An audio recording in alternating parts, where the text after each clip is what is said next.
안녕하세요 해밀리 여러분, H채널의 한창훈입니다. 반갑습니다. 2019년 7월 2일 비트코인 및 암호화폐 일부를 시작하도록 하겠습니다.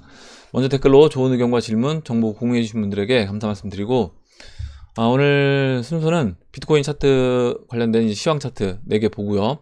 그 다음에 지금 해밀리 여러분들이 저한테 두 분이 메일로 차트를 이제 보내주셨어요. 그래서 그 부분에 대해서 같이 보고 그 다음에 이제 Q&A로 들어가도록 하겠습니다.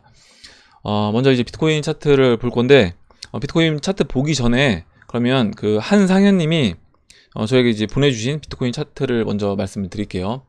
제가 이제 지금 채널을 이렇게 그리고 있습니다. 그래서 제가 그리는 채널과 약간 다르게 이제 그려주셨는데, 예전에 다른 분도 이제 지금 제가 닉네임이 생각이 안 나는데 그 해밀리 가족분 중에 한 분이 또 이렇게 이제 보내주셨었어요. 그때 뭐였냐면 2012년 저점과 2018년 12월 저점을 이렇게 연결을 해서 이렇게 채널을 그렸습니다.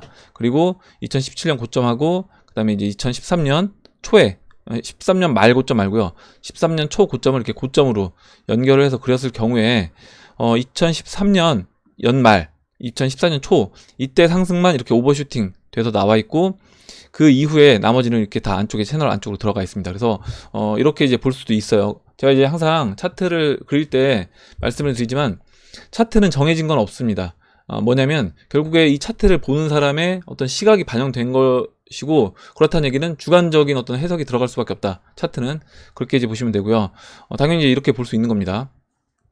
그리고 이제 이렇게 놓고 차트를 본다라고 하면 지금이 얼마나 싼 건지를 또 알 수 있다는 거예요. 뭐냐면 지금 보시면요, 좀 더 확대 되나요? 예. 지금 보시면 지금 이 가격, 이번에 2018년도 바닥을 찍었던 이 가격은 제가 지난번에도 그때도 이 얘기를 똑같이 드렸던 것 같은데, 지금은 이 채널 4분의 1 지점을 통과하고 있다라고 말씀드렸잖아요. 근데 2014년도 15년도에는 이 채널 4분의 1 지점으로 내려오지도 않았습니다. 이렇게 차트를 그리게 되면 이때는 채널 4분의 2 지점에서 어떻게 보면 횡보하다가 이렇게 바닥을 기면서 올라가다가 그 다음에 상승한 것이에요. 그래서 이때보다 지금이 진짜 쌌던 거다. 특히 2018년 말이 진짜 쌌던 거다라는 걸 알 수 있고, 지금 그러면 4분의 1 지점을 통과하고 있다라고 말씀드렸는데, 이 4분의 1 지점을 통과하는 게 지금 2014년, 15년이죠. 15년 이때 바닥을 길 때 그 위치와 같다라고 볼 수도 있는 겁니다. 이렇게 차트를 보고 해석을 하게 되면, 그래서 이렇게 봤을 때는 지금 위치가 2015년도, 16년도 그때 하락보다도 훨씬 싼 영역이었다. 이 기준으로, 이 채널로 봤을 때는 그렇게 이제 해석할 수 있을 것 같습니다. 이제 이렇게 보고 일단 이거는 넘어가도록 할게요. 다시 한번 이제 한상현님한테 차트 제공해주신 한상현님한테 이제 감사 말씀드리고 다음 보도록 하겠습니다. 일단 그리고 이제 한 가지 또 그 채널 그릴 때 물어보신 분이 계신데, 지금 채널 이거 어떻게 그리냐? 일단 채널은 몇 분이, 한 두 분 정도 이제 물어보셨어요. 그래서 잠깐 말씀드릴게요. 이렇게 채널을 그립니다. 채널을 그려요. 뭐 저점과 저점 두 개, 뭐 고점과 고점을 이어서 채널을 그린 뒤에, 그 다음에 이렇게 4등분을 어떻게 하냐 물어보셨는데, 약간 노가다긴 한데 저 같은 경우는 이렇게 하고 있습니다. 그냥 여기 채널을 또 하나를 다시 그려요. 아래에 채널을 이렇게 그리고요. 그리고 이렇게 겹쳐서 표현하기도 하고요. 아니면 여기다 추세선을 그리고 이건 지우기도 합니다. 이렇게요. 추세줄을 그리고 지우기도 해요. 이렇게 지워서 이렇게 4등분을 합니다. 뭐 방법은 각자 이제 편한 대로 하시면 되고요. 예, 이거는 일단 뭐 다른 방법도 있는데, 지금 보면 이 채널 그리는 거예요. 여기 말고 보시면 여기 보시면요, 이 피치포크를 이용해서 이제 그리는 방법도 있는데, 저는 이제 이걸로 이제 그리면은 뭔가 좀 제가 원하는 대로 그려지지가 않아서, 일단 저는 이제 이거 사용 안 하고 그냥 평행 채널, 패러럴 채널을 이용해서 그리고 있습니다. 예, 이렇게 이제 말씀드리고, 예, 이거는 지울게요. 그럼 다시 이제 차트로 돌아가서 비트코인 차트부터 이제 보도록 하겠습니다. 비트코인 지금 현재 어제 새벽에 조금 더 하락이 나왔죠. 제가 이제 9,050달러까지는 하락할 수 있다라고 말씀드렸는데, 9,050달러가 보시는 것처럼 이제 50일 이평선 올라오고 있는 자리이기도 하고, 그리고 지난 고점 라인이 이제 9,050달러입니다. 9,050달러이기도 하고요. 그리고 현재 보시면 이 초록색 채널 4분의 1 지점, 채널 4분의 1 지점이 9,300달러. 그래서 일단 50일 이평선 채널 4분의 1 그리고 직전 고점, 지난 9,050달러 이 고점까지 다 했을 때 이 라인까지는 빠질 수 있겠다 라고 이제 말씀드렸고요. 일단 여기서는 반등이 나올 수 있다고 말씀드렸는데, 보시면 20일 이평선에서 일단 반등이 나왔고 아래 꼬리 달고 반등이 나왔습니다. 그리고 봉 마감은 보시는 것처럼 20일 이평선 위에서 봉 마감을 했어요. 그래서 보시면 제가 이제 2017년도 지금 위치가 이렇게 4분의 1 지점을 통과한 이후에 한 차례 돌파하고 눌러주고 그 다음에 올라와서 어느 정도 채널 4분의 중심 근처까지 올라와 준 이후에 있대요. 올라와 준 이후에 22평선까지 눌러줍니다. 그리고 22평선을 살짝 깨요. 그 다음에 이제 다시 상승을 하는데 그때와 이제 비슷하다라고 말씀드렸잖아요. 그래서 지금 이렇게 진행된다라고 하면 이때는 이제 21이평선을 3일 만에 그러니까 고점 찍고 21이평선까지 3일 만에 하락을 하고 이제 올라왔는데, 이번에는 이제 5일 동안 하락을 했습니다. 물론 이제 중간에 양봉이 하나 있긴 한데 이렇게 5일 동안 하락을 해서 21이평선을 터치하고 일단은 봉 마감을 21이평선에서 했다. 그러면 하락이 여기서 추가적으로 더 발생해서 뭐 9,050달러까지 뺄 수도 있겠지만, 그럼 21이평선 2017년도 5월 같이 진행된다라고 하면 여기서 이제 하락을 마무리하고 그 이후에 2017년도 흐름대로 저는 진행될 수 있다고 봅니다. 이렇게 보시면 이 자리 좀 확대해서 볼까요?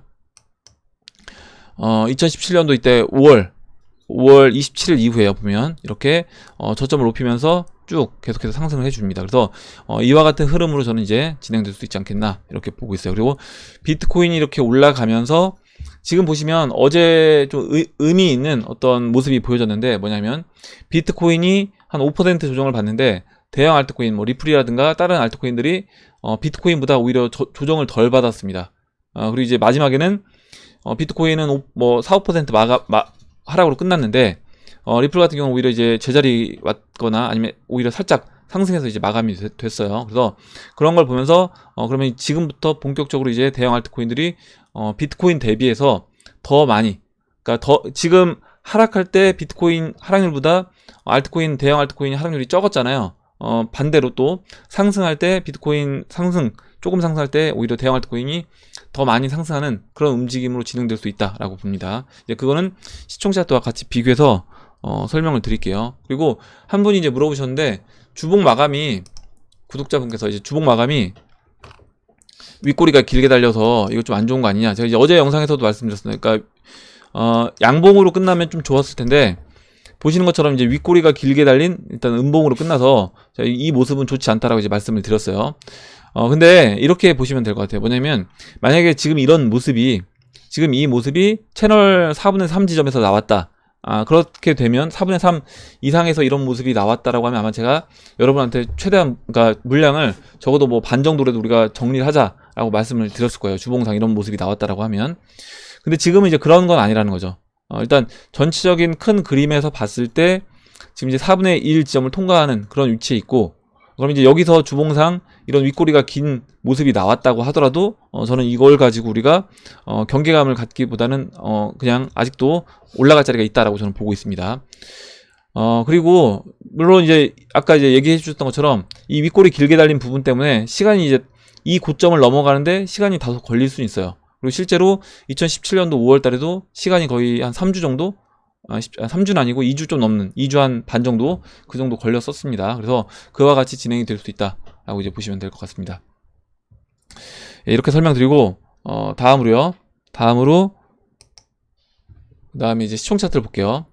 보시면 이제 시총 차트는 22평선, 어제 이제 시총 차트도 22평선을 살짝 이탈했다가 봉 마감 자체는 21이평선 위에서 마감을 했습니다. 그러니까 비트코인 하락하고 알트코인도 같이 빠지면서 시총 차트도 이렇게 빠졌다가 21이평선 위에서 봉 마감을 했어요. 그래서 시총 차트도 뭐 크게 문제될 건 없다라고 보고 있고, 지금 이제 시총 차트는 아직도 여전히 비트코인 대비해서는 싸다. 이 얘기는 뭐냐면 대형 알트코인들이 비트코인 대비해서 올라갈 자리가 더 많다라고 이제 해석을 하고 있습니다. 이렇게 보고 다음으로 이제 숏 차트 볼게요. 숏 차트가 어제 이렇게 큰 하락이 나오고 지금 일단 반등이 나왔는데, 지금 기아님이 이야기를 해주셨어요. 질문은 아니고요. 뭐냐면 이게 지금 숏 이렇게 회수가 된 게 결국에 그 실물 거래로 현물 거래로 전환되는 과정에서 이렇게 숏 청산이 이루어졌다라고 이야기를 해주셨습니다. 그래서 물론 뭐 그 부분에서는 실제 어떻게 진행됐는지 저도 이제 내용적인 면은 제가 확인을 못해서 모르겠는데, 이렇게 보시면 될 것 같아요. 뭐냐면 만약에 이 숏을 쳤던 사람들이 이 숏을 회수하지 않고, 만약에 내가 그냥 롤 오버를 하겠다. 그러니까 롤 오버라는 건 뭐냐면 지금 만약에 제가 어떤 그 월물이 바뀌면서 만기가 돼서 선물은 만기가 있습니다. 그래서 만기가 끝나고 그 다음 만기를 이어갈 때 내가 원래 그 전달에 계약했던 그 계약을 청산을 하고요. 일단은 청산합니다. 청산하고 다음 월물로 다시 포지션을 짜요. 무슨 얘기냐면 내가 숏을 친 사람이 그 숏 포지션을 다시 유지하려면 이번 월물을 일단 월물 마감 만기가 될 때 청산을 해주고 다음 월물 거를 다시 숏을 칩니다. 그렇게 되는데 지금 그와 같은 모습은 보여주고 있지 않다는 거예요. 그러면 무슨 얘기냐면 일단 숏은 청산된 거다. 숏은 저는 청산된 거라고 봅니다. 그리고 실제로 숏이 청산된 이후에 비트코인이 추가적으로 어제 이렇게 빠졌잖아요. 비트코인 하락이 추가적으로 나왔기 때문에 일봉에서 이제 보면요, 숏이 청산된 이후에 비트코인이 이렇게 하락을 했습니다. 추가적으로 어제 하락하고 그 다음에 엊그저께부터 하락한 거죠. 맞나요? 잠깐만요. 어제 제가 오전 방송에서 말씀드렸으니까 맞습니다. 예. 그래서 그러니까 엊그저께 자정 기준으로 하락이 나오기 시작해서 어제도 추가적인 하락이 나왔다. 새벽까지. 그걸 본다는 거는 뭐냐면 결국에 숏이 청산됐기 때문에, 숏이 청산됐으니까 이렇게 빼주는 거죠. 빼주면 어떤 느낌이 드냐면 숏을 회수하는 사람들 입장에서는 내가 조금만 버텼으면 적어도 본전에 나오거나 오히려 약간 수익으로 나왔을 텐데, 그리고 여기 올라왔었을 때 추가적으로 내가 쫄지 말고 숏을 더 공격적으로 쳤다라고 하면 수익으로 나왔을 수도 있었겠다, 이런 생각이 이제 들게끔 만드는 겁니다. 그래서 이제 그런 생각이 저는 충분히 들었을 거다. 숏을 쳤던 사람들은 그런 생각이 들었을 거라고 생각해요. 이렇게 이제 보고 다음으로 이제 도미넌스는 제가 어제 이렇게 추세 라인을 그렸는데요. 일단은 추세 라인을 살짝 걸쳐 놓고 있습니다. 그래서 아직까지 확실하게 이 추세가 깨졌다라고 보기는 힘든데 일단 거의 깨지기 직전에 있고요. 그리고 어제 제가 이 추세 라인하고 지난 이제 고점이었던 63, 이 도미넌스 63자리를 이탈해서 내려오게 되면 그땐 도미넌스가 일단은 지난 이제 반등 나왔던 자리 57까지는 전 추가적으로 하락할 거라고 이제 보는데, 그러면 일단 여기를 확실하게 깨는지 오늘 봉 마감이 어떻게 되는지 지켜보면 될 것 같습니다. 이제 이렇게 보고 그리고 가자이제님이 공유해주신 리플 차트를 이제 볼게요. 네, 잠시만요.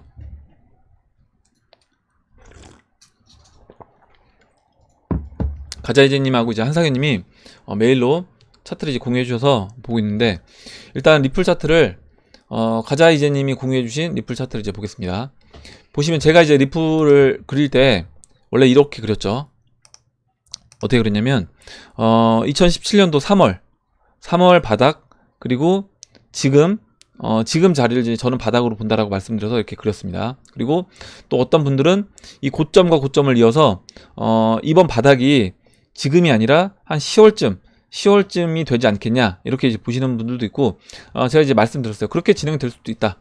이거는 차트는 아까도 제가 처음에 서두에 말씀드렸지만 어디까지나 보는 사람의 어떤 생각이 반영되어 있는 것이기 때문에 당연히 이제 제가 보는 차트랑 똑같은 차트를 보고 채널을 그린다고 하더라도 그리는 사람마다 다 다를 수 있는 겁니다. 그리고 가자이즈님은 좀 더 다르게 그려주셨어요. 그래서 가자이즈님이 그려주신 건 뭐냐면 지금 2017년 3월을 바닥으로 그려주시고요. 그 다음에 2017년도 이렇게 올라왔던 여기를 이제 채널 중심으로 그리고 2017년도 연말 고점으로 그린 이후에 지금 이 자리를 채널의 4분의 1 지점으로 채널 4분의 1 지점 통과하는 이 라인으로 그렸습니다.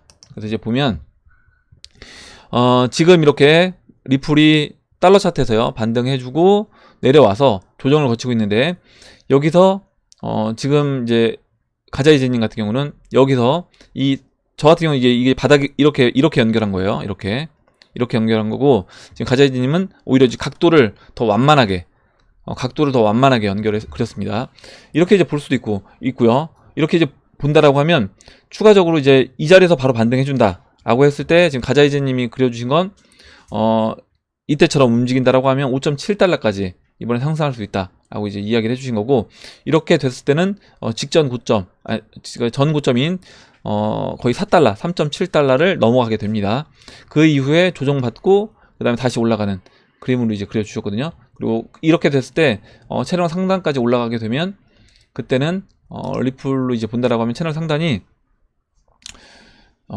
지금 뭐 한 25달러, 30달러 정도 될 것 같아요. 그래서 이런 식으로 이제 각도가 더 완만하게, 제가 그린 것보다 이제 더 완만하게 볼 수도 있다.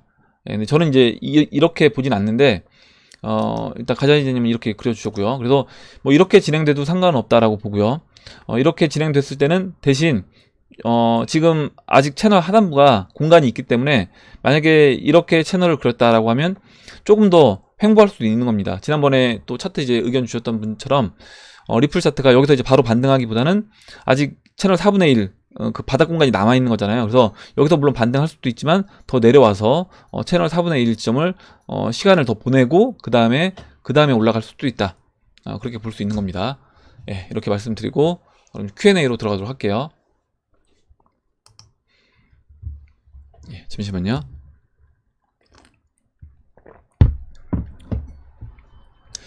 먼저 이제 김도균님이 작성해 주신 내용 보겠습니다. 협정 3개시. 그래서 제가 이제 업빗하고 지난번에 그 폴로닉스 같은 경우는 차트가 비트스탬프요. 비트스탬프는 차트가 이제 그 9시로 똑같다라고 얘기는 했는데 이게 이제 김도균님이 알려주신 겁니다.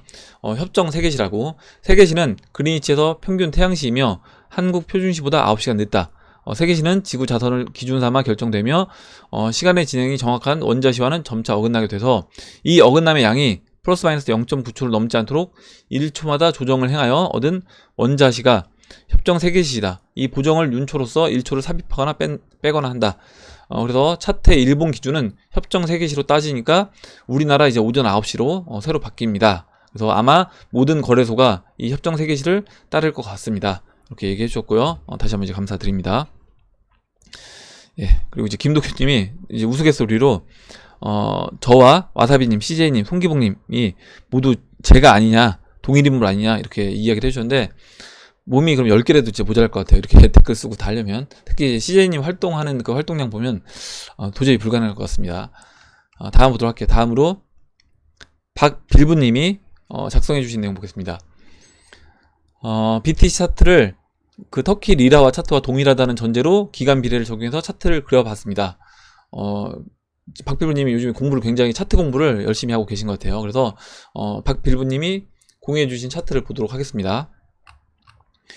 일단 제가 이제 터키 리라와 차트처럼 비트코인도 움직일 수 있다라고 이제 말씀을 드렸고 터키 리라와 차트 그 비율을 그대로 이 비트코인 차트에 이제 적용해서 그려주신 거예요. 일단 전제가 있습니다. 차트를 이렇게 적용해서 그릴 때는 전제를 깔고 그리는데 제가 이제 예전에 영상에서 이제 이런 식으로 이야기를 하면 그 전제는 보지 않고 야 비트코인 예를 들어서 지금 박빌부님이 35만 달러 간다라고 이야기를 하니까 2020년에요. 야 2020년에 35만 달러 왜 안 가냐 이렇게 또 얘기하시는 분들이 있는데 일단 이거는 지금 전제가 터키 리라와 차트와 비트코인 차트가 동일하게 같은 비율대로 움직인다는 전제를 깔고 이제 보셔야 되는 겁니다. 터키 리라 차트의 전고점과 저점까지의 기간을 상승량과 하락장으로 나누는 비율대로 비트코인 차트에 그대로 적용한다. 터키 리라 차트와 같이 상승 채널의 상단을 돌파하고 새로운 채널의 상단까지 간다고 가정한다. 이렇게 이제 가정을 해서 그려보니까 비트코인이 이렇게 상승했을 때 지금 아마 터키 리라와 같은 경우는 전 고점 살짝 넘어간 이후에 이렇게 맞고 떨어져서 올라갑니다. 그래서 저는 이제 이렇게 터키 리라와 차트처럼 진행되진 않고 오히려 이제 금 차트처럼 일단 채널 한 4분의 3이든 뭐 채널 상단까지 와준 이후에 눌러주고 갈 거라고 보고 있어요. 근데 이거는 이제 이것도 어디까지나 보는 관점에 따라 다르고 지금 박빌부님은 터키 리라와 차트를 이제 그대로 적용시켜서 이제 그려주신 겁니다. 이렇게 했을 때 차트를 보면 2020년 6월에요. 내년 6월이죠. 내년 6월에 일단은 16만 달러까지 올라간다. 그리고 여기서 채널 이 고점을 넘기 전에 이렇게 어떤 왔다 갔다 하는 모습을 보여주고요. 저항 맞아서 저항 맞는 모습을 보여주고 그 이후에 이 채널 상단부를 돌파한다. 근데 이 채널 상단을 돌파할 때는 제가 지난번에도 말씀드렸지만 이때는 그냥 돌파할 수는 없을 거예요. 뭐냐면 결국에 우리가 지금 사용하고 있는 법정화폐 달러라든가 원화 이런 법정화폐가 양적 완화 또는 MMT 이론을 내세우면서 돈이 무한 공급되는 그런 형태로 이제 진행이 됐을 때 그때 채널 상단을 돌파하는 이슈가 나올 거다라고 봅니다. 그래서 이제 채널 상단을 돌파하고 상단 돌파된 이후에 35만 달러까지 간다라고 얘기해 주셨는데, 제가 지난번에 그 누구죠? 메가피 형님이 이야기했던 그 2020년 말 100만 달러까지 가려고 하면 어떻게 돼야지 가능한가라는 부분을 가지고 이제 이야기를 했었습니다. 그때도 이제 같은 제가 이 보는 시각으로 얘기했어요. 뭐냐면 그 메가피 형님이 얘기한 2020년 말 100만 달러가 도달하기 위해서는 지금 이 채널에서는 불가능하다라는 겁니다. 지금 이 채널 안에서 움직였을 때는 불가능하고, 결국엔 이 채널을 넘는 그런 이제 이슈가 나와줘야 된다. 분명히 이제 경제 위기가 나오면서 아마 그런 이슈가 나오겠죠. 그래서 돈이 풀리고 이 채널을 뛰어넘는 그런 모습이 나오고, 그 나온 이후에 뭐 100만 달러까지 갈 수 있는 그런 진행 과정을 거칠 수 있다라고 이제 이야기를 했었습니다. 그런 관점으로 이제 보시면 될 것 같아요. 그래서 이렇게 차트 공부 열심히 해주시는 박비루님 다시 한번 감사드리고, 이렇게 제가 이제 원하는 게 사실 이런 겁니다.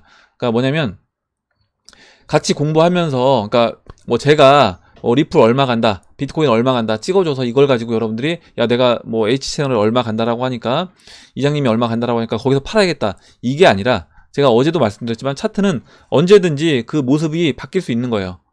그리고 이제 그때그때 단기적으로는 경제적인 어떤 이슈에 따라서 그 변동폭이 생길 수밖에 없는 겁니다. 그러면 당연히 내가 차트를 보고 해석할 수 있는 능력을 키우셔야 되는 거예요. 이거는. 그래서 박필보님 다시 한번 이제 감사드리고 다음 보도록 하겠습니다. 다음으로 에브리킴님이 써주신 내용 볼게요.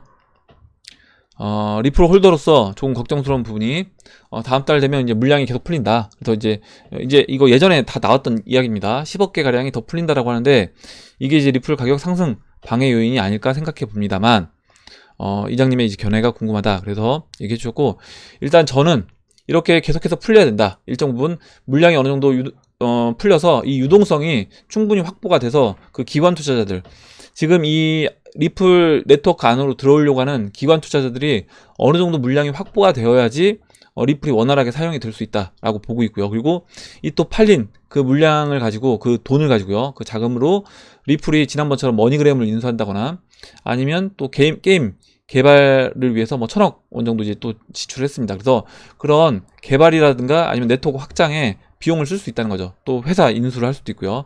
그래서 이거는 저는 오히려 이제 긍정적으로 보는데, 이걸 가지고 이제 부정적으로 보시는 분들이 있습니다. 항상. 네, 일단 이렇게 말씀드리고, CJ님이 써주신 내용부터 볼게요. 잠시만요.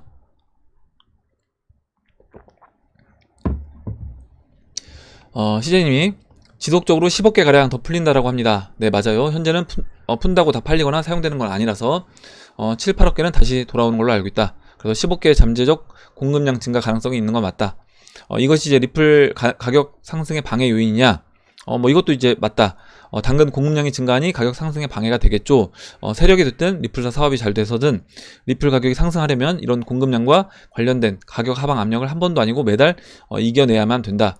리플 투자에 있어서 이 부분에 대한 언니의 판단이 중요할 것 같네요. 이렇게 써주셨고, 일단은 그리고 이제 지난번에 이제 송기봉님도 이 이야기를 해주셨는데, 이렇게 기관 투자자들이 이 리플 물량을 샀을 때는 이거를 그 이면 계약을 합니다. 얘네들이 시장에 바로 이 물량을 내놓지 않겠다. 그래서 이거는 어디까지나 이제 어느 정도 홀딩 할 수 있는 그런 기간을 두겠다라는 그런 내용하고, 그리고 실제로 얘네들이 이거를 바로 이 가격에 팔려고 이 가격에 사는 건 아닐 거라는 겁니다. 지금 리플을 10억 개 물린 풀량을 사면서 지금 이걸 시장에 내가 뭐 600원에 팔기 위해서 이 물량을 파는 게 아니라는 거죠. 그래서 좀 더 이제 길게 보시면 좀 좋을 것 같아요. 그리고 다음 또 보도록 할게요. 그리고 이제 CJ님이 예전에 이제 이와 같은 내용을 디테일하게 이제 써주신 내용이 있습니다. 어디 가면 되냐면 그 좌한 아저씨라고, 그 좌한 아저씨 블로그를 운영하시는데, 이 블로그 가면 존보 스피릿, 그래서 이 좌한 아저씨가 운영하는 블로그가 있습니다. 그래서 이 블로그에 보면 지금 굉장히 좋은 리플 관련된 좋은 내용들이 많이 있으니까 여러분들 이 블로그 오셔서 같이 이제 글도 읽어보시고 또 좋아요도 이제 눌러주시기 바랍니다. 예, 이렇게 이제 오늘 링크를 이제 따로 제 설명란에 걸어 드릴게요. 이 좌한 아저씨 블로그요. 그리고 이제 비웨이브님이 써주신 내용 보겠습니다. 첫 번째, 풀리면 가격 상승의 방해. 단기적으로 방해 맞습니다. 저는 사실 단기적으로도 방해라고 저는 보진 않아요. 개인적으로는. 장기적으로는 리플사의 비즈니스가 성공하려면 유동성이 확보가 되어야 하기 때문에 무조건 물량은 계속해서 시장에 풀려야 한다. 예, 맞습니다. 지금만 보시면 답답할 수 있지만 비즈니스 성공을 위해 꼭 필요한 겁니다. 그리고 두 번째로 이제 소각 안 하나요? 예, 안 합니다. 지금의 1000억 개로 전 세계 자산을 움직이기에 부족하다. 저도 이제 이렇게 보고 있고, 이렇기 때문에 저는 리플, 뭐 스텔라루멘, 그리고 그것 더 나아가서 뭐 트론까지, 지난번에 이제 박상현님이 또 이제 이야기 써주셨는데, 트론에 대해서 재밌는 이야기. 그래서 리플, 스텔라루멘이 1000억 개씩 나와 있잖아요. 이런 것들이 결국엔 1000억 개의 리플만으로 이제 부족하다라고 판단을 했기 때문에 우리가 뭐 5만 원짜리, 만 원짜리, 5천 원짜리 화폐가 있는 것처럼 이런 식으로 리플, 뭐 스텔라루멘, 트론 이렇게 1000억 개씩 발행돼서 있다라고 이제 봅니다. 1000억 개라는 물량이 당초 계획하에 발행된 개수이며 리플 비즈니스를 축소시킬 생각이 아니라면 소각을 할 이유가 없습니다. 그리고 XRP의 노드는 어떤 코인보다 분산되어 있는 관계로 리플사의 마음대로 소각하고 말고 할 권한이 없습니다. 노드 참가자들 중 51% 이상의 합의해야 하는데 발행부터 계획적으로 발행된 관계로 요즘 가격이 안 오른다는 이유로 코인 소각을 결정할 방법도 그 주체도 없습니다.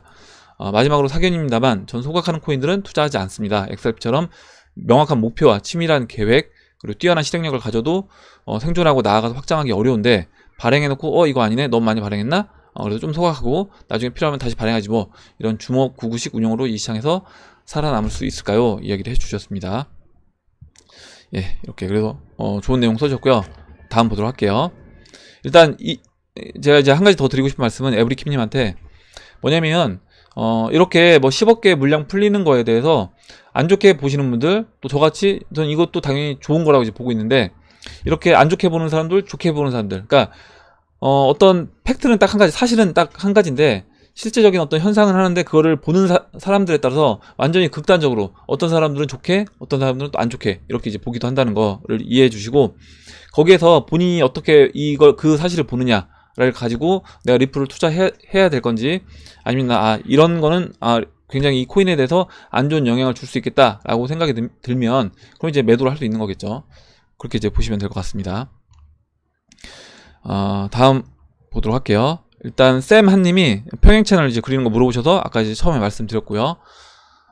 다음으로 JJ님이 하나 이제 건강 팁을 주셨는데, 예전에 저도 이제 이런 비슷한 적이 있었어요. 제가 예전에 젊었을 때 돈가스를 먹고 약간 속이 얹혀가지고 한 달 동안 막 내과 다니고 막 했는데 굉장히 안 낫다가 우연한 계기로 이제 낫긴 했어요. 저도 낫긴 했는데, 아는 분이 해서 이제 낫긴 했는데, 저는 이제 뭐 오딱은 아니었는데 이렇게 약간 우리 정상적인 어떤 병원에서 치료받지 않고, 이걸 뭐라고 하는데 뭐 민간 치료라고 해야 되나요?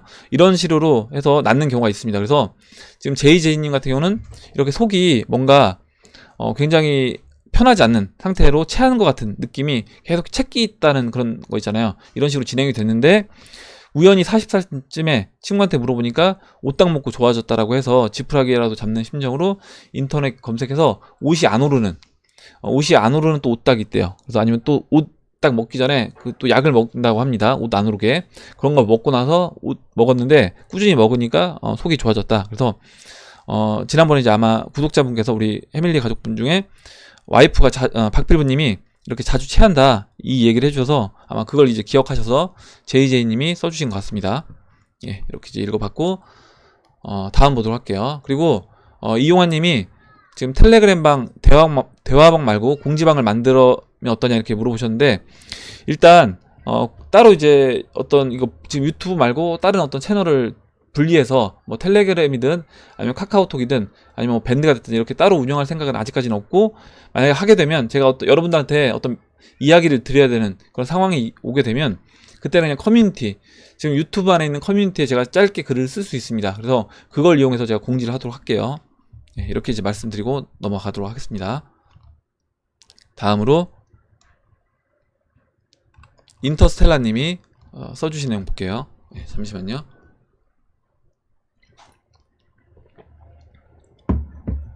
예. 비트코인은 비트와 알트의 종속 관계로 비트코인으로 알트를 사야 하는 구조로 되어 있어 비트코인 자체 기능으로는 쓸모없는 코인이라고 생각을 하는데요. 근데 이렇게 생각하시면 사실 뭐 이거는 어머니가 날 낳아주셨는데 어머니가 쓸모없다, 저는 이렇게 봅니다. 그러니까 비트코인이 없었으면 지금 모든 나머지 알트코인들은 생겨날 수 없는 것이기 때문에 이거는 굉장히 상징적인 의미가 있는 코인이다. 일단 비트코인은 전 그렇게 보고 있고, 그래서 저는 쓸모가 당연히, 그리고 기술적인 부분은 제가 항상 말씀드리지만 기술적인 부분들은 항상 개선할 수 있는 겁니다. 이거는 그러니까 기술적인 부분 때문에 이게 쓸모없다라고 평가하는 거는 그건 좀 아니라고 해요.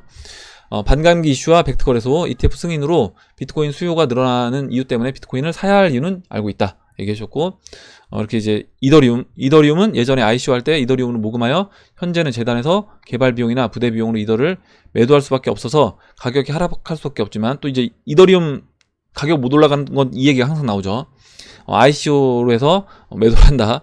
근데 이것도 아니라고 제가 말씀드렸습니다. 미래 가치를 보면 EA에 대기업이나 다른 유망 알트들이 가입되어 있고, 내년부터는 채굴을 멈추고 포스 전환하여 스테이킹해서 속도도 개선한다는 소식에 왜 가치가 오르는지 이해했습니다. 그런데 이제 리플이 좋다는 사람과 속았다는 사람이 팽팽하게 대립하여 네이버에 찾아보니 이런 글이 있었다. 그래서 이제 링크를 이제 걸어주셨고, 저도 이제 봤고, 일단은 뭐 리플 아까도 그 에브리킴님이 이제 써주셨지만, 리플 같은 경우는 워낙 이제 개인들이 많이 투자를 했고, 투자하는 개인들 투자자가 많다 보니까 안 좋게 보는 악플 다시는 분들도 많고요. 그리고 뭐 손해보고 팔고 나가셨다든지, 아니면 리플에 이제 물려서 다른 코인에 투자를 못해서 오히려 리플 가격이 계속해서 횡보를 하니까 재미를 못 봐서 좀 리플에 대해 안 좋게 보시는 분들이 많이 있습니다. 근데 이제 그 이야기는 아까 제가 말씀드린 부분들 하고 이제 또 생각해 보시면 될 것 같고, 일단 CJ님이 써주신 내용부터 이제 읽어보도록 할게요. CJ님이 코인 지금 닉네임이 인터스텔라잖아요. 그래서 CJ님이 굉장히 재미난 짤을 올려주셨는데, 이거 보고 아까 빵 터졌는데, 지금 코인판에 있는 어떤 분이 이제 올려주신 짤이에요. 이거 잠깐 볼게요. 너무 웃겨가지고. 인터스텔라 이제 영화 보신 분들은 아실 건데, 전설의 짤이래요, 이게. 인터스텔라 영화에서 이렇게 우리가 이제 차원이 3차원 공간이고, 결국에 4차원이 되게 시간 개념까지 들어간다라고 하잖아요. 그래서 이제 우리가 모르고 있는 그 4차원 공간에서 이 사람이 자기의 과거를 이제 보는 겁니다. 그래서, 오늘은 리플이 얼마나, 이건 이제 과거에 있는 자기 자신이에요. 그래서, 하지마! 하고, A, 땡땡, 4,600원 겁나 올랐네. 전재산 가자! 하고, 하지마! 하지 말라고. 아빠, 우리 부자 되는 거야? 이제 딸이 이제 물어보고요. 아니야, 고점에 불린 거라고. 아빠 리플 10,000원 넘으면 포르쉐 한 대 사주세요. 이제 너무 이제 여기 야이 땡땡땡 지금 모닝도 못 사. 남은 여생 해외 여행하면서 보내고 싶구나. 이제 아버지가 얘기하니까, 남은 여생 따위 어딨어? 지금 한강각이다. 다음 달에 강남 빌딩 한 채 사자. 과거의 자신이 이렇게 얘기하는 겁니다. 그래서 빼라고 빼. 혹시 떨어지면 존버하면 돼. 무조건 우상행이야. 존버하면 안 돼. 지금 900원이란 말이야. 야이 땡땡아 지금 50원이라고 하고 이렇게 울고 있고, 이제 원숭이가 마지막 자리, 원숭이가 이렇게 매도 왜 한다 하면서 막 키보드 자판을 누르는 거예요. 근데 리플 막 가격이 떨어지고 있는 36, 40% 이렇게 떨어지고 있는 모습이 나왔습니다. 그래서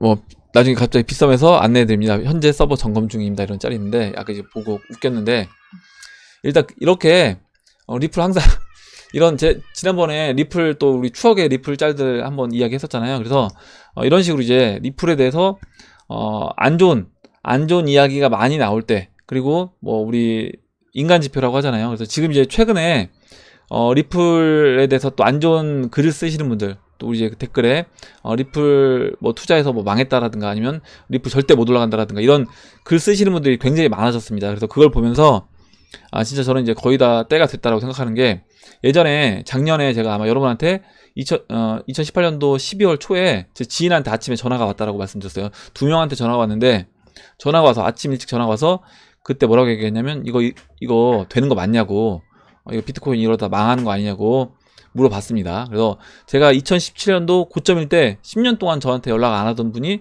안 하던 형님이 전화 와서 야 이거 지금 사도 되는 거 아니냐 이렇게 물어봤다라고 했고, 2018년도 연말에는 12월 초였어요. 그리고 이제 12월 17일인가 바닥 찍고 올라갔죠. 그러니까 거의 한 달, 그때 제가 뭐라고 말씀드렸냐면, 그때 12월, 그때 그 전화 받고 나서 바로 아침 방송에서 얘기했습니다. 여러분한테. 아침 방송에서 이렇게 전화를 지금 받았는데, 그때 2017년도 말 고점에서도 제가 전화 받은 이후에 한 달 만에 고점 찍고 떨어졌다. 그러면 지금부터 얘기한다라고 하면, 지금부터 한 달 안에 비트코인 저점 찍고 올라갈 수 있다라고 이야기했고, 실제 저점은 12월 17일 날 저점 찍고 올라간 겁니다. 물론 그 사이에 이제 계속해서 바닥에서 이제 박박 기면서 횡보를 했지만, 어찌됐든 그때가 이제 바닥이었어요. 그래서 이런 걸 보면서 느끼는 게, 지금 이렇게 안 좋은, 지금 또 리플 관련된 안 좋은 거 질문 많이 하시잖아요. 이런 것들이 저는 이제 때가 되지 않았나, 이렇게 생각을 합니다. 예, 그래서 일단 CJ님, 아까 그 좋은 아저씨 블로그 한번 꼭 가서 보시고요. CJ님 이제 굉장히 글을 쉽고 재미나게 써주셨어요. 이제 이걸 읽어볼게요. 은행들이 리플렛만 이용하고 XRP를 매수해서 수수료 지불로 사용하지 않을 거라 가격이 오르지 않는다. 리플사가 울트라 하이테크 테크놀로지를 이용해서 가치의 고속도로인 리플렛을 깔아놓고 그 고속도로에 최적화된 초울트라 캡슐형 자동차 만들어 놓은 게 이제 XRP다 라는 겁니다. 그래서 물론 그 고속도로에 다른 차들도 갈 수 있다는 거죠. 다른 차들도 다닐 수 있는데, 지금 이 리플렛이라는 고속도로 안에서 최적화된 차량은 다른 차가 아니라, 다른 뭐 여타 코인들 법정화폐, 스테이블화된 법정화폐가 아니라 실제적으로 가장 빠르게 왔다 갔다 할 수 있는 거는 XRP다. 그러면 XRP가 많이 사용될 수밖에 없지 않냐, 이런 이야기입니다. 시설이 좋아서 다른 가치 전송의 매개체들이 리플렛 고속도로에 들어온다고 하자고요. 여기서 XRP의 장점 두 개는 뭐냐면, 첫 번째, 성능 면에서 최소 리플렛 도로에서만큼은 XRP에 견줄 만한 차가 없다.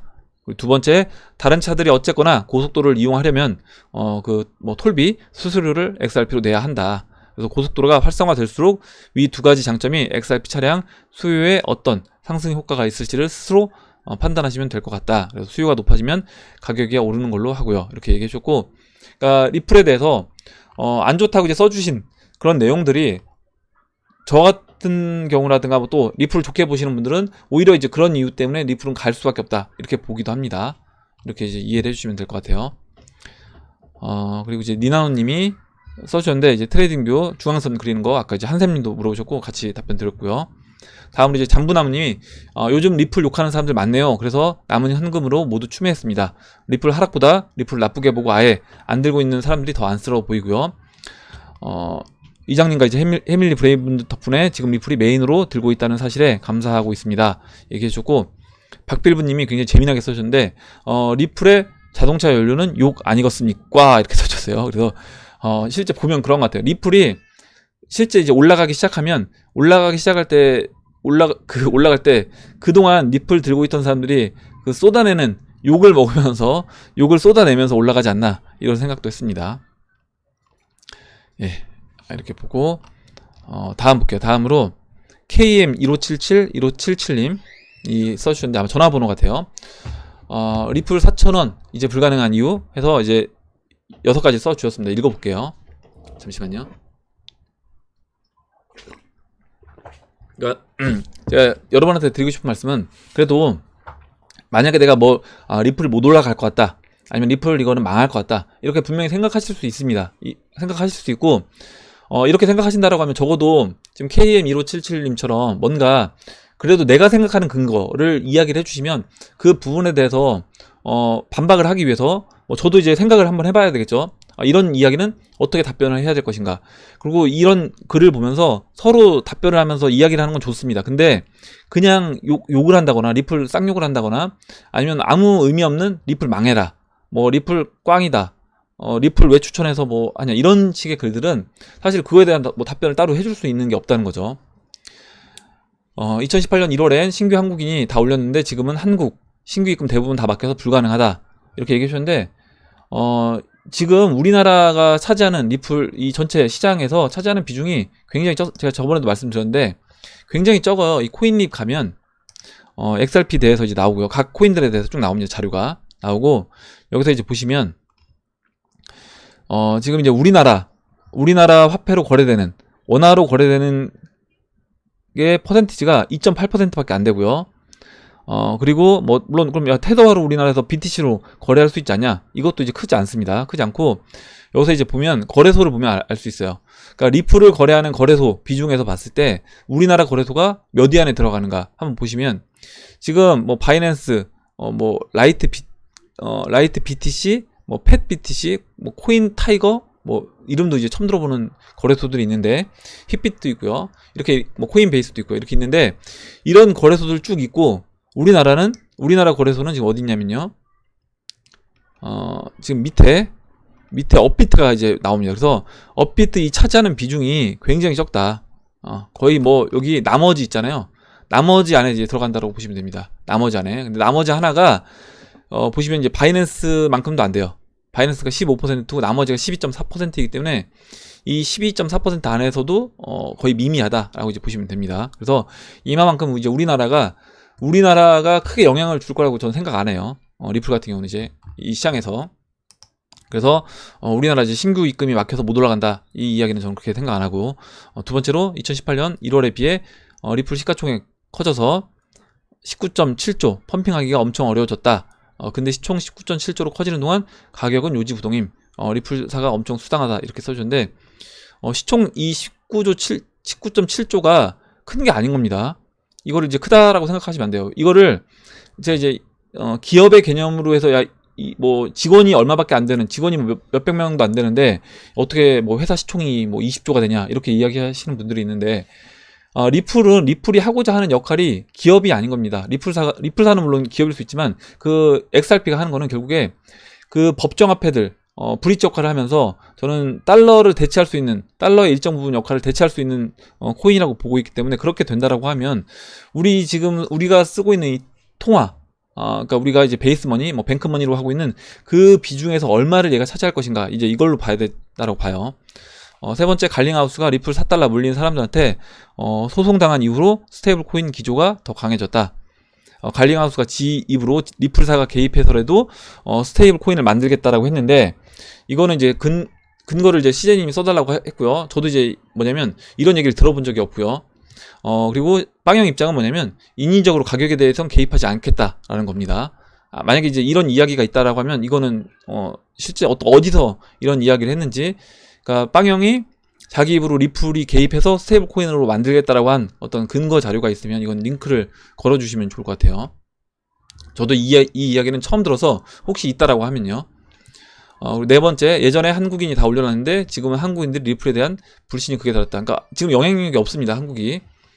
다섯 번째, 600원의 차익 실현 100만 명, 700원의 차익 실현 100만 명, 800원의 차익 실현 100만 명. 이 100만 명 기준이 뭔지 모르겠는데, 현재 19.7조라서 오르는 구간마다 먹고 튈 사람 인구가 너무 많다, 이렇게 얘기해 주셨는데요. 제가 이제 지난번에 말씀드렸지만, 지금 주봉에서 보면요, 지금 이제 리플 이 가격이 보시면요, 지워볼게요. 이거 안 보이니까 잘. 잠깐만요. 예. 이걸 지워보겠습니다. 예, 일단 이걸 지워보고요. 아까 더 쉬어서 그래서 지워보고, 보시면 지금 이제 이 XRP 가격을 봤을 때 보시는 것처럼 이제 50주 이평선 위에 올라와 있습니다. 50주 이평선에 이렇게 안착해서 횡보를 하고 있어요. 그러니까 예전에는 50주 이평선 안착한 이후에 이제 바로 슈팅이 나오는데, 일단 지금 50주 이평선에 안착한 이후에 주봉을 이렇게 계속해서 시간을 보내고 있습니다. 조만간 20주 이평선과 50주 이평선이 저는 이제 골든 크로스가 나면서 크게 상승할 수 있는 그런 자리라고 생각을 하는데, 여기서 이제 보시면요, 이 50주 이평선에 안착했다라는 의미를 아셔야 됩니다. 50주 이평선에 안착했다라는 의미는 뭐냐면, 결국에 지금 이때부터 매매를 했던, 그 XRP를 들고 매매했던 평균가 지금 위에 XRP가 있다라는 겁니다.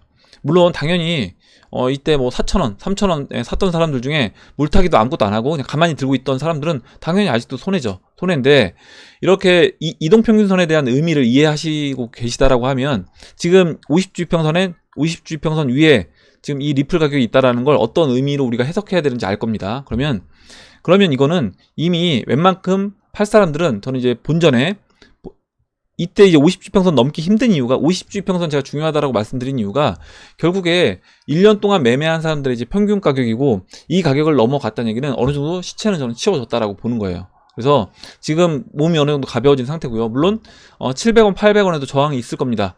저항이 있을 수 있는데, 지금처럼 이렇게 저항 역할을 강하게 저는 할지 않을 거다. 오히려 700원, 800원은 지난 2018년도 9월달 이때 고점이 이제 0.77달러인데, 뭐 한 900원 정도라고 하면요, 이 정도 가격은 오히려 저는 쉽게 넘어가 줄 수 있다라고 봅니다. 이 가격은 오히려 저항 역할도 아예 안 받고 그냥 넘어가 줄 수도 있어요. 이렇게 이제 보고, 다음으로 마지막으로 이제 알카에다 검은 돈 같은 게 이제 코인판에 못 들어온다. 2018년에는 검은 돈까지 더해져서 가격 상승폭이 어마무시했는데 이제는 안 된다는 말 이야기를 해주셨고, 이렇게 암호화폐를 항상 안 좋게 이야기할 때 암호화폐로 검은 돈이 이렇게 거래가 된다라고 하는데 암호화폐로도 거래 죄송합니다. 잠시만요.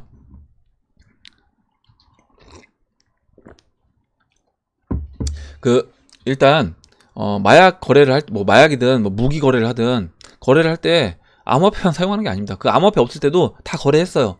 암호화폐 없을 때도 마약 거래했었고 무기 거래했습니다. 어떻게 했겠어요? 당연히 그때 달러로 했습니다. 그럼 달러가 스캠이에요? 아니잖아요. 그래서 그렇게 본다라고 하면 이거는 검은 돈이 못 들어와서 뭐 코인판이 못 올라간다 이렇게 생각하지 않습니다. 이것도 우리 이제 CJ님이 답변해 주신 내용을 잠깐 읽어볼게요.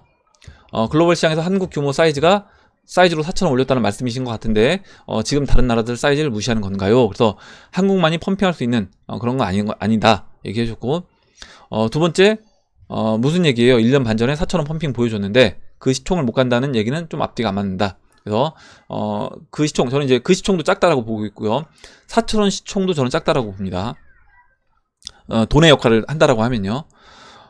그리고 세 번째, 빵형 리플사의 공식적인 입장은 스테이블 코인 만들겠다는 출처가 있으면 부탁한다 얘기했고, 리플 가격에 대한 어떠한 이인적인 개입도 하지 않겠다라고 얘기했다는 거. 네 번째, 일단 이제 보는 시각에 따라 달리 볼 수 있고, 설사 불신이 극에 달았다고 하더라도 대략 1,000원까지만 올려주면 불신이 맹신으로 바뀔 것 같은데, 아마 저도 이제 이렇게 보고 있습니다. 그러니까 되게 웃긴 게 뭐냐면, 지난번에 이제 리플 500원 가기 전에 370원, 380원 있을 때, 그때 이제 리플 올라간다 얘기하면 이런 얘기가 되게 또 많았어요. 야, 리플 500원이나 가고 나서 얘기해라. 500원, 리플 500원도 못 간다. 그리고 어떤 그 단톡방, 굉장히 좀 큰 단톡방인데 거기 단톡방에서 방 운영하는 분은 리플 절대 500원 못 넘어간다라고 얘기를 하더라고요. 그래서 그때도 되게 어이가 없었는데 바로 그 다음날 500원 넘어갔습니다. 그래서 되게 웃겼던 기억이 나고, 제가 이제 방송에서도 그 부분을 잠깐 말씀드렸던 기억이 나네요. 다섯 번째로 300만 명의 리플 투자자들이 1,000원 아래 곳곳에 포진해 있다는 말씀인데, 지난 불장 때 우리나라 코인 투자자가 300만이 안 될 텐데 거기다 리플, 그러니까 계좌 수는 뭐 300만 계좌가 됐다라고 하는데 실제 그 계좌가 중복 계좌가 많기 때문에 아마 그 숫자는 훨씬 적을 겁니다. 많으면 30만 명 될 것 같아요. 지금이야 이제 눈에 보이는 실적이라도 있지만 그때는 말만 무성했으니 리플 투자 안 하는 분들도 엄청 많았다라고 생각을 해요. 그래서 우리 지금 해밀리 여러분들이 리플 많이 투자하고 있으니까 야, 리플 홀더들이 많지 않냐 하는데, 아마 우리 해밀리 여러분들 아닌 분들, 웬만한 분들은 저는 다 털고 나가지 않았을까 이렇게 생각을 합니다. 여섯 번째로 KYC, AML을 가장 잘 따르는 코인이 리플인데, 그래서 다른 코인들한테 엄청 욕먹었잖아요. 은행가들이 코인이라고. 검은 돈이 코인시장에 들어왔으면 제일 회피해야 할 코인이 리플이 아닐까요? 예, 이렇게 해서 나름 이제 열심히 반박을 해줬으니까 환영을 해줄 거죠. 해주셨습니다. 그러니까 마지막으로 이제 반박 환영한다라고 얘기해 주셔서 저도 이제 말씀을 드렸습니다.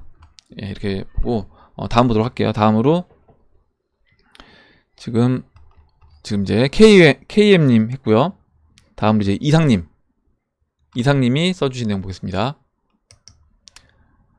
이상님이 이제 주봉 마감을 어떻게 보냐. 그래서 주봉 윗꼬리 긴 거는 좋지 않은데, 만약에 그 위치가 채널 4분의 3 상단부였다라고 하면 당연히 제가 이제 이때는 매도를 어느 정도 하자라고 말씀드렸을 거고요.